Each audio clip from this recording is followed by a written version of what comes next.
Je vous disais qu'il y avait du neuf sur le front de la guerre en Ukraine. Eh bien, tout simplement, le neuf, c'est que le président Zelensky, hier, et pour la première fois depuis le début des hostilités, a dit qu'il voulait bien parler aux Russes. Voilà. Et même, il les invite à une conférence de la paix qui pourrait se tenir en Ukraine même, à son initiative. Et il ne met aucune condition suspensive. C'est-à-dire que les Russes seraient invités, même s'il n'y avait pas une cessation, ou en tout cas une mise entre parenthèses des hostilités en cours. Donc pourquoi Zelensky est-il prêt à parler à Poutine? Peut-être parce que la situation militaire n'est pas bonne. Et vous allez le voir d'ailleurs peut-être aussi avec ce reportage de LCI sur le terrain. La situation sur le front reste compliquée, dirons-nous, pour les Ukrainiens. Depuis 2 semaines, les Russes sont une nouvelle fois à l'offensive dans des secteurs où ils n'étaient pas auparavant, notamment autour d'un bled qui s'appelle Torelsk, qui est très très peu connu, évidemment, si ce n'est par les Ukrainiens. Et c'est le seul front qui, en fait, n'avait pas bougé depuis 2014, imaginez-vous. Et nos reporters, Claire Cambier, Charlotte Lefetté et Sergueï Chestak, qui est le fixeur ukrainien, sont allés sur le front à la rencontre d'une brigade ukrainienne arrivée très rapidement en renfort. Regardez. Nous retrouvons Sacha au petit matin. Quand il n'a pas l'œil rivé sur son canon, il scrute attentivement le ciel. Des drones, des cabs, il y a tout le temps quelque chose en l'air.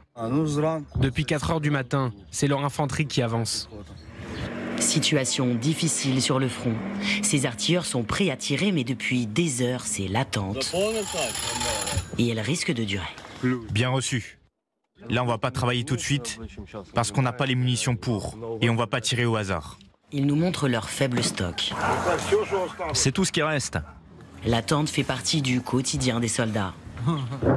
Cette unité a la chance de loger dans une maison voisine. Une partie des hommes en profitent pour se reposer ou échanger autour d'un café. Un moment de détente de courte durée. Au-dessus de nos têtes, un drone d'1 mètre de long. Putain.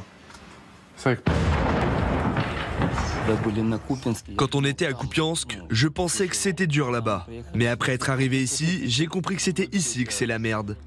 Ces hommes ont été appelés en renfort il y a 12 jours, alors qu'ils étaient en repos. Une fois de plus, la faute au manque d'hommes. Qu'est-ce que vous voulez? Les jeunes ne veulent pas y aller. Ils sont tous normalement constitués, mais ce sont des lâches. Des drones russes continuent de survoler la zone. Un appui tactique pour l'ennemi qui en profite pour déplacer ses hommes. Alors malgré les risques, il faut se préparer à frapper. Une munition, ordre de tirer.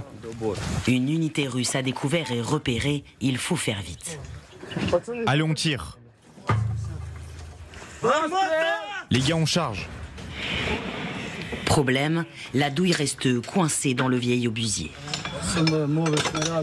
C'est des nouvelles munitions. Les anciennes marchaient bien, mais celles-ci, il y a des culots en plastique.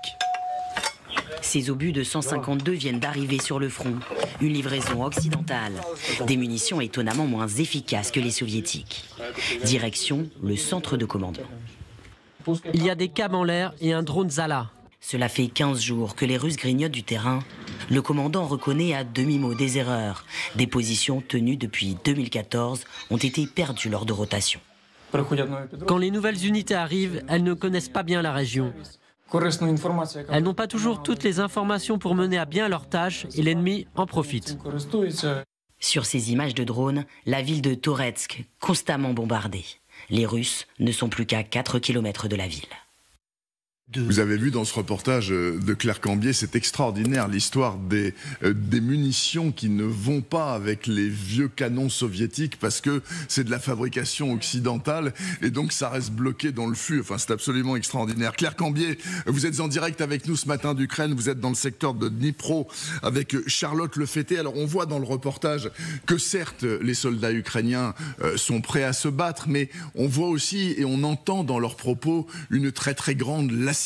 Ça fait longtemps qu'ils sont sur le front, ils n'avancent plus, ils sont en butte aux attaques permanentes de l'armée russe qui ne mégote pas sur les pertes humaines. Est-ce que c'est ça qui pousse Zelensky maintenant à changer complètement de pied diplomatique et à vouloir discuter avec Moscou? Ou est-ce que c'est pour Zelensky la certitude que Trump va être élu président des États-Unis, donc que l'Amérique va lâcher l'Ukraine et qu'il faut qu'il trouve une solution par lui-même directement avec les Russes?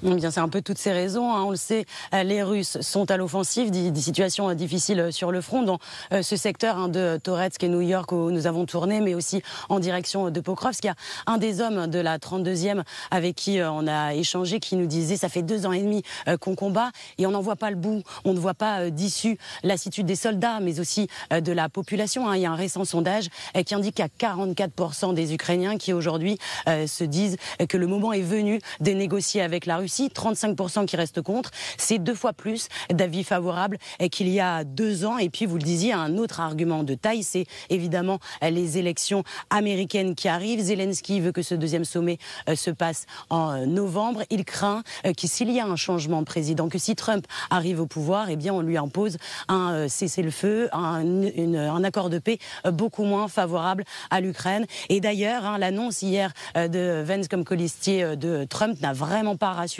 les Ukrainiens, puisque cet homme politique l'a déjà dit, il souhaite que l'Ukraine cède les territoires occupés à la Russie pour arrêter le conflit. Il avait également lancé un appel avec d'autres républicains au président Biden pour arrêter, je cite, l'aide illimitée à l'Ukraine. Une chose qu'il faut tout de même souligner, c'est que cette invitation à la table des négociations de Zelensky, ce n'est pas une surprise, puisque quand le premier sommet pour la paix en juin dernier s'est terminé, Zelensky, comme les autres participants, avait souligné que la Russie devait faire partie du processus de paix. Et c'est d'ailleurs pour cela que la Russie, déjà la semaine dernière, elle a répondu à cette invitation. Le ministère des Affaires étrangères a dit qu'en l'état actuel des choses, elle ne souhaitait pas participer. Elle s'y refuse. Merci beaucoup Claire Cambier, donc Claire Cambier qui se trouve avec Charlotte Lefetté du côté de Dnipro en Ukraine. Merci pour cette intervention en direct ce matin sur LCI.